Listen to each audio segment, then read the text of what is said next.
বন্ধুরা, আশা করি সবাই ভালো আছেন। তো বন্ধুরা, এখন যে বিষয়টা নিয়ে আমি কথা বলছি, ছবিটার নাম হচ্ছে গোলমাল, যেটা 2017 সালে রিলিজ করেছিল। সেই পরিচালক হিসেবে কাজ করেছিলেন নারায়ণ রায় এবং ছবিটার গল্প লিখেছিলেন হচ্ছে তপন পাল। ছবিটার সঙ্গীত পরিচালক হিসেবে কাজ করেছেন বিদ্যুৎ গোস্বামী। তো এই ছবিটাকে নিয়ে এখন কথা বলে, ছবিটা 2017 সালে রিলিজ করেছিল এবং লিড চরিত্রে আমরা দেখেছিলাম মিঠুন চক্রবর্তী এবং রূপা গাঙ্গুলি এবং ভিক্টর বন্দ্যোপাধ্যায় সহ আরও অনেককে কিন্তু ছবির মধ্যে দেখেছিলাম। তো এই ছবি, এটা স্পেশাল একটা হাসির ছবি, যেখানে মিঠুন চক্রবর্তীর ক্যারেক্টারটা পুলিশের ক্যারেক্টার প্লে করে। তো সেই পুলিশের ক্যারেক্টারটা কীরকমভাবে প্লে করে সেটা আপনি যদি দেখেন, একটু গোলগাল মানে টাইপের একটা পুলিশ। ছবিটার নাম হচ্ছে গোলমাল।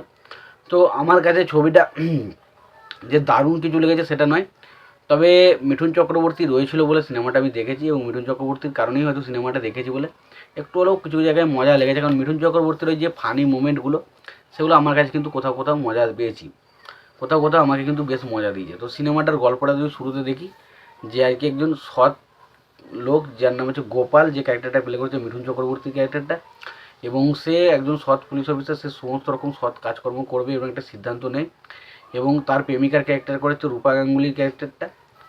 এবং দেখা যায় যে রূপা গাঙ্গুলির সাথে তার ভালোবাসা থাকলো, পরবর্তী সময় রূপার ক্যারেক্টারটা একটা অন্য মানুষকে বিয়ে করে, এবং তারপর মিঠুন চক্রবর্তীর ক্যারেক্টারটা কী হয় এবং রূপা গাঙ্গুলির সাথে তার কোনোদিন কোনো সম্পর্ক তৈরি হয় কি না সেটা নিয়ে সিনেমা, যেটার নাম হচ্ছে গোলমাল।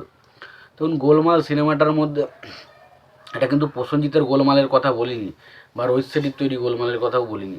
প্রসেনজিতের গোলমাল খুবই ভালো একটা সিনেমা, বাট এই সিনেমাটা কিন্তু গল্প যেমন জগা খিচুড়ি, সিনেমাটাও জগা খিচুড়ি, বাট মিঠুন চক্রবর্তী মানুষটা থাকার কারণে শুধুমাত্র সিনেমাটা দেখেছি।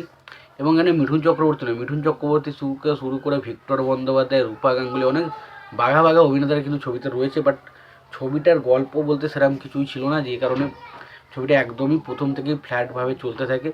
ছবির পরিচালক হিসেবে কাজ করেছিলেন এই ছবিতে নারায়ণ রায়।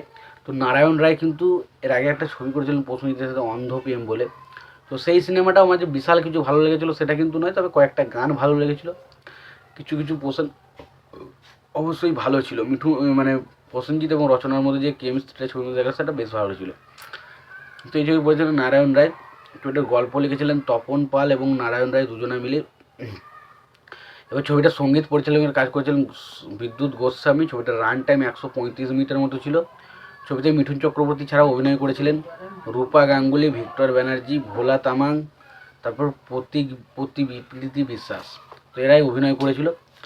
তো সত্যি কথা বলতে এটা একটা পুরোপুরি ফুল একটা কমেডি ছবি, এবং কমেডির মধ্যে কিছু কিছু পোর্শন মিঠুন চক্রবর্তীর কিছু কিছু অভিনয় দক্ষতা সেগুলো হাসি পায়, বাট ওভারঅল সিনেমাটা কিন্তু একদমই ভালো সিনেমা নয়। সিনেমার মধ্যে না সেভাবে কোনো কমেডি ওয়ার্ক করে, না কোনো একটা গল্প আছে, না কিছু আছে। সিনেমাটা জাস্ট হচ্ছে একদম একে নাগাড়ে হয়ে যায়। তো আমার কাছে সিনেমাটা একদমই ভালো লাগেনি, আমার সিনেমাটা দেখে আমি একদমই মজা পাইনি। তো তোমাদের সিনেমাটা কেমন লেগেছে, যদি তোমরা দেখে থাকো তোমাদের কেমন লেগেছে জানিও। তোমাদের ভিডিওটি ভালো লেগে থাকে লাইক কমেন্ট শেয়ার করে দিও। চ্যানেলটা নতুন হয়ে থাকলে অবশ্যই তোমরা চ্যানেলটা সাবস্ক্রাইব করে নিও, পাশে বেল আইকনটা অবশ্যই প্রেস করে দিও। ভালো থেকো, সুস্থ থেকো, দেখাচ্ছে পরে ভিডিওতে।